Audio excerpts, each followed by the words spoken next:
Hello student, welcome to Equator academy Dehradun. और फिर से मैं लाया हूँ आप लोग के लिए एक छोटा सा करंट अफेयर्स का लेक्चर, जो मुझे लगता है कि आपके अपकमिंग एग्जाम में कोई ना कोई क्वेश्चन इससे आ सकता है।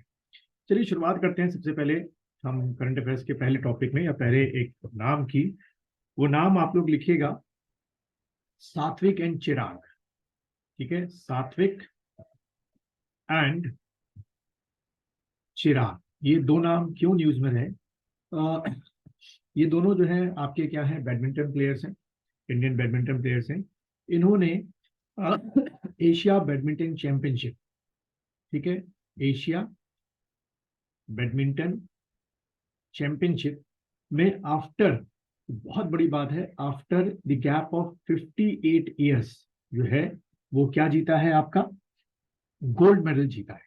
ठीक है, इनकी जोड़ी ने जो है वो गोल्ड मेडल जीता है। इसलिए बहुत इंपॉर्टेंट हो जाता है कि भाई ये क्वेश्चन हम लोग पढ़ें और एग्जाम में आ भी सकता है।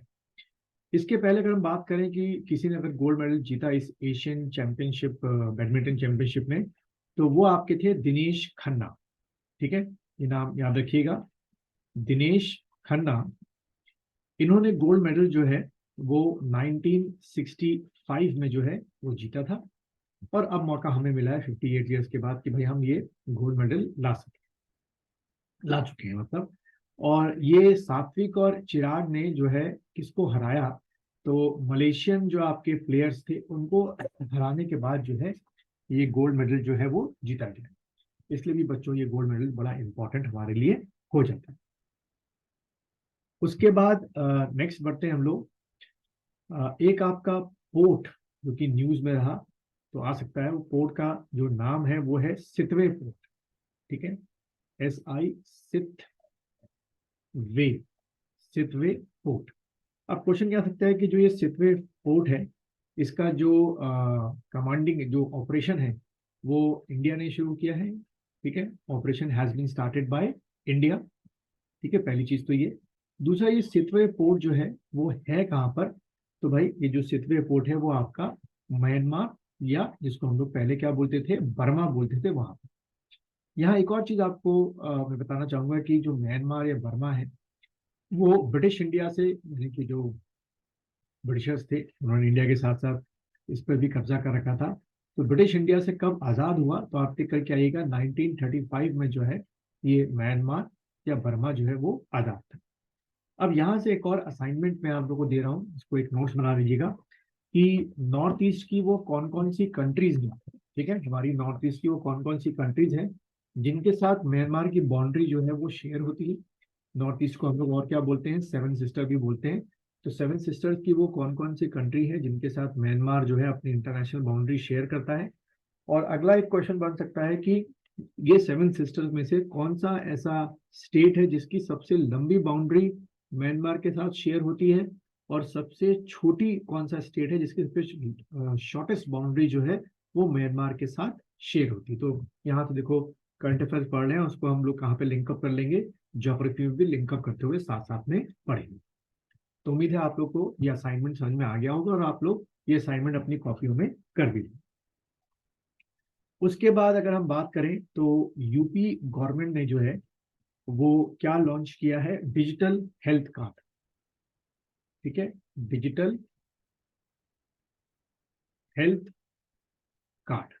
ठीक, ये डिजिटल हेल्थ कार्ड में क्या है, जितने भी आपके फिजियोथेरेपी पैरामीटर्स होते हैं उनको क्या किया जाएगा, अपडेट किया जाएगा बच्चों का फिजियोथेरेपी पैरामीटर्स। अब फिजियोथेरेपी पैरामीटर्स क्या हो गया, जैसे कि उनका बच्चों का जो आपका क्या है, नॉक नी तो नहीं है, लेग्स या हैंड्स की हड्डियों में कोई प्रॉब्लम तो नहीं है, आई साइट उनकी बराबर है, टीथ सारे बराबर उनके आ रहे हैं, हियरिंग जो है वो कहीं लॉस तो नहीं, ये सब चीज़ें अपडेट करके उनका क्या बनेगा, डिजिटल हेल्थ कार्ड बनेगा। तो ये एक अच्छी शुरुआत है यूपी गवर्नमेंट की तरफ से अगर हम लोग देखें तो।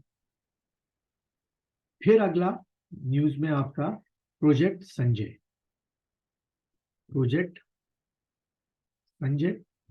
ठीक है, अब ये प्रोजेक्ट संजय जो है ये किससे रिलेटेड है, तो it is related to the Indian army, is related to the Indian army. अब प्रोजेक्ट संजय में है क्या, इस प्रोजेक्ट संजय के अंदर में इंडियन आर्मी का ट्रांसफॉर्मेशन किया जा रहा है। Technology wise, lethal weapon wise, और जो भी मॉडिफिकेशन या एआई को इंट्रोड्यूस करना है वो इंडियन आर्मी में किया जाएगा।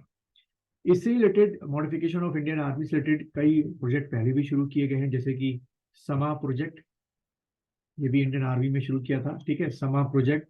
इसके बाद आपका स्टीरअप प्रोजेक्ट था हमारा, स्टीरअप प्रोजेक्ट। उसके बाद प्रोजेक्ट अनुमान, ठीक है, ये भी आपका मॉडिफिकेशन ऑफ इंडियन आर्मी था, प्रोजेक्ट अनुमान। और प्रोजेक्ट इंद्र, प्रोजेक्ट इंद्र। तो एग्जाम में बच्चों अगर आपके आ जाए कि ये कुछ मॉडिफिकेशन या इंडियन आर्मी को कैसे मॉडिफाइड किया जाए according to the changing armies of the world, क्योंकि हमें कभी भी ऐसा हो सकता है भाई उनसे इंटरेक्शन हो जाए, जैसे चाइना की आर्मी है वो बहुत मॉडिफाइड हो चुकी है as compare to Indian army के मुकाबले अभी। इसीलिए हमारी गवर्नमेंट और इंडियन आर्मी जो है वो इस पे खास वेटेज दे के मॉडर्नाइजेशन को बढ़ा रही है। और धीरे धीरे ड्रोन्स का इंट्रोडक्शन हो गया, सैटेलाइट फोन्स तो बहुत पहले से, पर सैटेलाइट्स डायरेक्ट लिंकअप होना हो गया इंडियन आर्मी के पास, उसका लिंक होना हो गया। और आपका जो एआई है, artificial intelligence under the supremacy of the human beings, उसका भी इंट्रोडक्शन बहुत कुछ हद तक बढ़ता जा रहा है। ठीक है, तो ये चीज आपको ध्यान रखनी है। उसके बाद अगर हम और क्वेश्चन देखें तो मोनलम चैनमो, ठीक है, मोनलम, MONAM, मोन, LAM, मोनलम चैनमो, चैनमो जो है, मोनलम चैनमो जो है, वो उत्सव जो है हर साल कहाँ मनाया जाता है, तो आप टिक करके आएगा। ये उत्सव जो है हर साल लेह में जो है वो सेलिब्रेट किया है। कई बार ये जो आपके सेलिब्रेशंस होते हैं वो एग्जाम में पूछ लिए जाते हैं। ठीक है, अगला क्वेश्चन को लेते हैं हम लोग। अगला क्वेश्चन है कि आपके अंडर द वाटर जो कम्युनिकेशन सिस्टम है उसको डेवलप करने के लिए, तो आप लिख सकते हैं development of communication under the water. ठीक है, development of communication system under the water, इसको दो लोग मिलकर वो कर रहे हैं। एक आपका DRDO, प्लस क्वेश्चन पूछेगा कि किस IIT के साथ, तो आप टिक करके आएगा IIT मद्रास के साथ। तो ये दोनों जो टेक्निकल इंस्टीट्यूशंस हैं, ये कम्युनिकेशन अंडर द वाटर का जो कॉन्सेप्ट है उसको जितना हो सके और बढ़ाने की कोशिश कर रहे हैं। तो आपसे IIT का नाम पूछा जा सकता है। ठीक, चलिए अगला बढ़ते हैं हम लोग। अगला है आपका लव इन दी 90s। लिख लीजिएगा पहले आप लोग, लव इन दी 90s।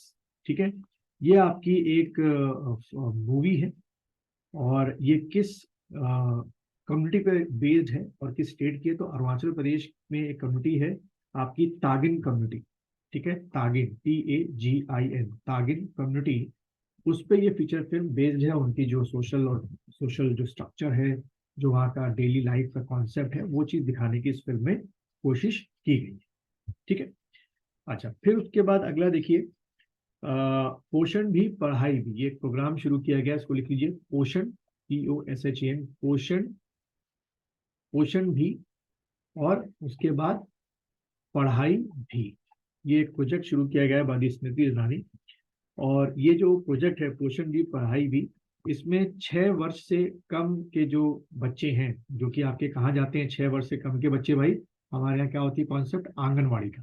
ठीक है, आंगनवाड़ी का होता है कॉन्सेप्ट, वहां पर ये बच्चे, जैसे कि शहरों में प्ले स्कूल होता है, वैसे कि अधिकतर आपके रूरल और रिमोट एरिया में क्या होते हैं, ये आंगनवाड़ी होते हैं। तो वहां पर ये पोषण भी पढ़ाई भी कॉन्सेप्ट शुरू किया गया है कि 6 साल से कम के बच्चों का पढ़ाई भी हो, साथ साथ में उनकी जो न्यूट्रिशनल स्कैसिटी है वो भी इस आंगनबाड़ी में फ्री ऑफ कॉस्ट दिया जाएगा। यहाँ से एक और फैक्ट, बड़ा इंटरेस्टिंग फैक्ट है कि ओवरऑल पूरे भारत में कितनी आपकी आंगनबाड़ी है, तो 14 लाख जो है हमारी क्या है, आंगनबाड़ी है, जहाँ पे आंगनबाड़ी कार्यकर्ता जो है काम करते हैं। और सरकार बड़े इस पैसेज के थ्रू बहुत कुछ जो आपका जो पुअर पीपल है उनके बच्चों को बहुत अच्छी, मतलब not comparing to the cities, but जो भी बेसिक फैसिलिटीज हैं वो प्रोवाइड कराने की कोशिश की जाती है। उसके बाद अगर हम लोग आगे बढ़ें, एक बड़ा इंटरेस्टिंग क्वेश्चन मुझे मिला है, जो मुझे लगता है कि आपके एग्जाम में आने की पॉसिबिलिटी इसकी है, कि अभी हाल में ही किस देश ने जो है इच्छा मृत्यु, है ना, वो परमिशन दी है, तो आप टिक करके आएगा पुर्तगाल। ठीक है, पुर्तगाल ने इच्छा मृत्यु, अभी पूछेगा करेंटली किस कंट्री, यूरोपियन कंट्री ने इच्छा मृत्यु की परमिशन जो दी है, तो आप टिक करेंगे पुर्तगाल ने दी है। अब बात करें कि इसके पहले वो कौन कौन सी कंट्री है, दुनिया में पहली कौन सी कंट्री थी जिसने इच्छा मृत्यु की परमिशन दी थी, तो आप टिक करिएगा नीदरलैंड। नीदरलैंड ने ये जो परमिशन थी बच्चों, ये आपकी 2002 में दे दी थी। ठीक है, तो इस हिसाब से Netherland become the first country, पहली कंट्री बनी जिसने अपने यहाँ जो इच्छा मृत्यु है उसकी परमिशन दी। उसके बाद अगर मैं बात करूं, नीदरलैंड के बाद बेल्जियम ने परमिशन दी, कोलंबिया ने परमिशन दी, लग्जमबर्ग ने परमिशन दी, ऑस्ट्रेलिया के वेस्टर्न ऑस्ट्रेलिया पार्ट जो उनका डिस्ट्रिक्ट वो स्टेट है, जैसे हमारे स्टेट्स होते हैं, उन्होंने परमिशन दी, कनाडा ने परमिशन दी, और स्पेन ने परमिशन दी। बट यहाँ एक और चीज मैं बताना चाहूंगा कि ये जो कंट्रियों के नाम लिए हैं मैंने, या जो लेटेस्ट आपका पुर्तगाल है, उसमें जो परमिशन दी है वो इस बेसिस पे दी है कि जब उस ह्यूमन बीइंग का मेडिकल ट्रीटमेंट इम्पॉसिबल हो, और वो किसी पेन से या पैरालिसिस से गो थ्रू जा रहा हो, और वो नहीं चाहता कि भाई वो कैरी ऑन करे उस चीज को, उस केस में इच्छा मृत्यु मिलेगी। ऐसा नहीं कि कोई डिप्रेशन में है, कोई कोई बहुत उदास है, वो कहता है कि भाई मेरी लाइफ में कुछ हो नहीं सकता, मुझे इच्छा मृत्यु चाहिए, उनके लिए इच्छा मृत्यु वाला कॉन्सेप्ट अलाउड नहीं है। ये चीज आपको ध्यान में रखना है। ठीक है, उसके बाद हम बात करें आपके क्या वर्ल्ड फ्रीडम इंडेक्स की, इससे भी आने की पॉसिबिलिटी, एक क्वेश्चन है वर्ल्ड फ्रीडम इंडेक्स की बात करें 2023 की, तो आउट ऑफ दी 180 नेशन हमारी जो पोजीशन दी गई है वो 161 दी गई। ठीक है, तो आप देखेंगे कि भाई 180 में तो 161 बहुत नीचे है, बट ये जो आपका वर्ल्ड फ्रीडम इंडेक्स है, जो कोई पब्लिश कौन करता है, publish by reporters without borders, एक ये आपका क्या है, रिपोर्टर्स विदाउट बॉर्डर एक आपका एनजीओ है। अब इसमें तो फिर एलिगेशन लगेंगे कि एनजीओ को कौन फंड करता है, फिर वो मैनिपुलेट करता है रिपोर्ट को, बट अगर हम न्यूट्रल मान के चले, जो है भी ये रिपोर्ट, कि हमारी बहुत वर्ष मीडिया जो है इस समय हो चुकी है, इन्फ्लुएंस बहुत होती है एक पर्टिकुलर पार्टी से या एक पर्टिकुलर आपकी आइडियोलॉजी से, न्यूट्रल तरीके से काम नहीं करती है इस रिपोर्ट के अकॉर्डिंग। तो टॉप 3 कंट्रीज की अगर हम बात करें जहाँ की सबसे अच्छी प्रेस मानी जाती है, यानी कि इक्वल लिबर्टी उसमें है, तो पहले नंबर पे आपका जो है नॉर्वे है, यानी कि इस वर्ल्ड फ्रीडम इंडेक्स में नंबर 1 पे अगर आएगा तो नॉर्वे टिक करना। दूसरे नंबर पे जो है बच्चों आपका वो आयरलैंड है, और तीसरे नंबर पे जो है बच्चों वो आपका डेनमार्क है। ठीक है, चलिए, तो ये कुछ इंपॉर्टेंट करंट अफेयर्स थे जो मैंने आप लोगों के लिए छाटे हैं, आगे भी लाता रहूंगा। अगर आपने आखिरी तक अभी तक ये वीडियो देखा है तो प्लीज इसको लाइक कीजिएगा इस वीडियो को, और अपने दोस्तों के साथ इसको शेयर कीजिए कि उनको भी इसका कुछ बेनिफिट मिले।